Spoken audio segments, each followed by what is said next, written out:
La contraction de l'économie américaine a été un peu moins importante qu'estimé initialement au deuxième trimestre, et ce, malgré le contexte de durcissement de la politique monétaire de la Réserve fédérale américaine.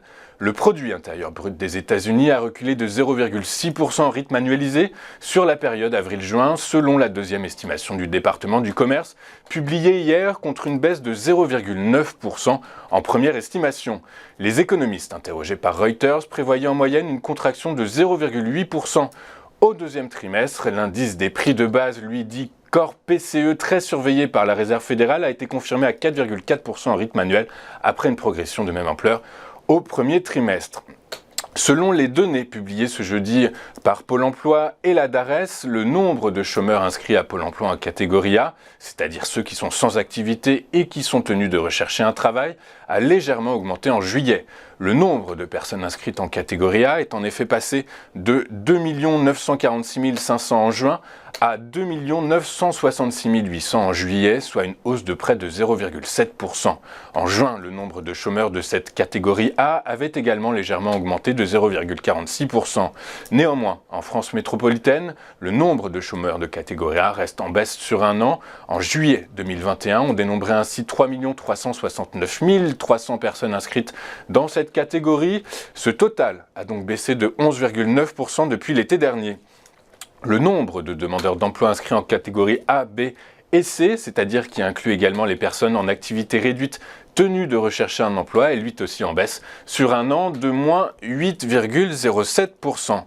En France, le climat des affaires reste stable en août à 103, l'indicateur qui le synthétise, calculé par l'INSEE à partir des réponses des chefs d'entreprise des principaux secteurs d'activité marchand, reste au-dessus de sa moyenne de long terme, calculée à 100. Cette stabilité du climat des affaires résulte d'évolutions contrastées. La situation conjoncturelle s'améliore dans le commerce de détail et dans une moindre mesure dans le bâtiment, mais se détériore dans l'industrie. Le consensus était lui positionné à 101. Hier, les principales bourses en Europe, à l'exception de Paris, ont terminé en hausse à la faveur d'une performance meilleure qu'attendue de l'économie allemande, selon des statistiques publiées hier. En effet, l'économie allemande a enregistré une légère croissance au deuxième trimestre de 0,1%, soutenue par la consommation des ménages et la dépense publique. À Paris, le CAC 40 a fini sur une perte de 0,08% à 6 381 points et met ainsi un terme au rebond observé la veille. Le FTSE a en revanche pris 0,11% et le DAX a pris 0,39%. Unibail Rodamco a réalisé la meilleure performance de la journée du FBF 120 en prenant 3,91% à 53,91 €. Les investisseurs ont salué la vente du centre Westfield Santa Anita en Californie, dont ils détenaient 49%, pour un montant total de 537,5 millions de dollars.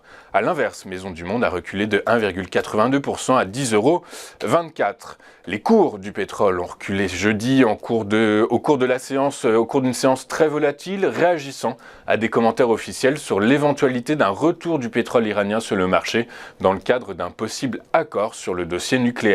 Le baril de Brent de la mer du Nord, référence du brut en Europe, pour livraison en octobre, a perdu 1,85% et repasse sous la barre des 100 $.